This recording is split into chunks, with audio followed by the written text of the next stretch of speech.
നിർമ്മാണ മേഖലയടക്കമുള്ളവയുടെ നട്ടെല്ലാണ് അന്യസംസ്ഥാന തൊഴിലാളികൾ. കേരളം അവർക്ക് പണം കയക്കുന്ന ഗൾഫാണ്. നാട്ടിൽ കിട്ടുന്ന തുച്ഛമായ വരുമാനം ജീവിക്കാൻ തികയില്ലെന്ന് മനസ്സിലാക്കിയതോടെയാണ് ഭായിമാർ എന്ന് വിളിക്കുന്ന അതിഥി തൊഴിലാളികൾ കേരളത്തിലോട്ട് വണ്ടി കയറുന്നത്. എന്നാൽ അസം, പശ്ചിമ ബംഗാൾ തുടങ്ങിയ സംസ്ഥാനങ്ങളിൽ നിയമസഭാ തെരഞ്ഞെടുപ്പ് നടന്നപ്പോൾ അവരിൽ ഭൂരിഭാഗവും നാടുകളിലേക്ക് മടങ്ങി. അവിടെ പുതിയ സർക്കാർ അധികാരത്തിലേറി മാസം ഒന്നാകുമ്പോൾ കേരളത്തിൽ മടങ്ങിയെത്തിയത് പകുതിയിൽ താഴെ തൊഴിലാളികൾ മാത്രമാണ്. ഇത് നിർമ്മാണം, ഹോട്ടൽ മേഖലകൾക്ക് കനത്ത തിരിച്ചടിയുണ്ടാക്കി. പല ഹോട്ടലുകളും ജീവനക്കാരില്ലാത്തതോടെ അടച്ചിട്ടു. നിർമ്മാണ പ്രവർത്തനങ്ങൾ സ്തംഭിച്ച അവസ്ഥയിലുമാണ്. അതിഥി തൊഴിലാളികൾ മടങ്ങിയെത്താത്തതോടെ കേരളത്തിലെ ലോട്ടറി മേഖലയിലും കനത്ത പ്രതിസന്ധിയാണ് ഉണ്ടായത്. കേരളത്തിന്റെ ഭാഗ്യക്കുറി വാങ്ങുന്നവരിൽ വലിയൊരു ശതമാനവും അതിഥി തൊഴിലാളികളാണ്. മുമ്പ് അച്ചടിച്ച ടിക്കറ്റ് പൂർണ്ണമായും വിൽപ്പന നടത്തിയ പല ഏജൻസികളിലും ടിക്കറ്റ് ബാക്കിയാകുന്ന അവസ്ഥയാണ്.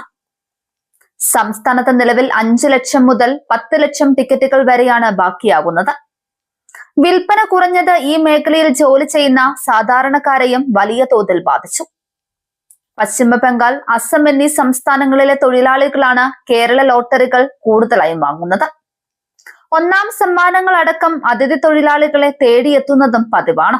ഒരു സമയത്ത് 4ഉം 5ഉം ലോട്ടറികൾ വരെ എടുക്കുന്ന അതിഥി തൊഴിലാളികളുമുണ്ട്. ഒരു ദിവസം ലഭിക്കുന്ന വരുമാനത്തിന്റെ പകുതിയും ഇവർ ലോട്ടറി വാങ്ങുന്നതിന് വേണ്ടി ചെലവാക്കും. അതായത് 1000 രൂപ കൂലി കിട്ടുന്നുണ്ടെങ്കിൽ 400 രൂപയിൽ കൂടുതൽ ചെലവാക്കി ഭാഗ്യം പരീക്ഷിക്കും. ഇവർ ഇനിയും മടങ്ങിയെത്താതിരുന്നാൽ ലോട്ടറി മേഖല കടുത്ത പ്രതിസന്ധിയിലേക്ക് കടക്കും. നിലവിൽ 10 ലക്ഷം ടിക്കറ്റ് വരെ വിൽപ്പന നടത്താത്ത സാഹചര്യമാണുള്ളത്. ഇത് തുടർന്നാൽ 15 ലക്ഷം ടിക്കറ്റ് വരെ ബാക്കിയാകുന്ന സാഹചര്യമുണ്ടാകും. സംസ്ഥാനത്ത് ലോട്ടറി വിൽപ്പന നടത്തുന്നവരിൽ ഭൂരിഭാഗവും ഭിന്നശേഷിക്കാരും പ്രായമുള്ളവരുമാണ്. വിൽപ്പന കുറഞ്ഞതോടെ സാമ്പത്തികമായി പിന്നോക്കം നിൽക്കുന്നവരുടെ ജീവിതവും വലിയ പ്രതിസന്ധിയിലായി.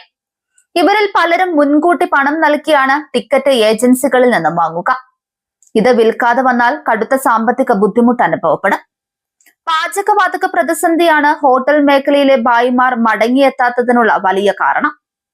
നിർമ്മാണ തൊഴിലാളികളുടെ ക്ഷാമവും അതിനു പുറമെ പ്രാദേശികമായ ആവശ്യത്തിന് തൊഴിലാളികളെ കിട്ടാത്തതും വൻകിട വികസന പദ്ധതികളെയും ചെറുകിട ഇടത്തരം കരാറുകാരെയും ഒരുപോലെ ബാധിച്ചിട്ടുണ്ട്. വിഷയത്തിൽ സർക്കാർ അടിയന്തരമായി ഇടപെടണമെന്ന ആവശ്യവുമായി കരാറുകാരുടെ സംഘടനകൾ രംഗത്തെത്തിയിരുന്നു.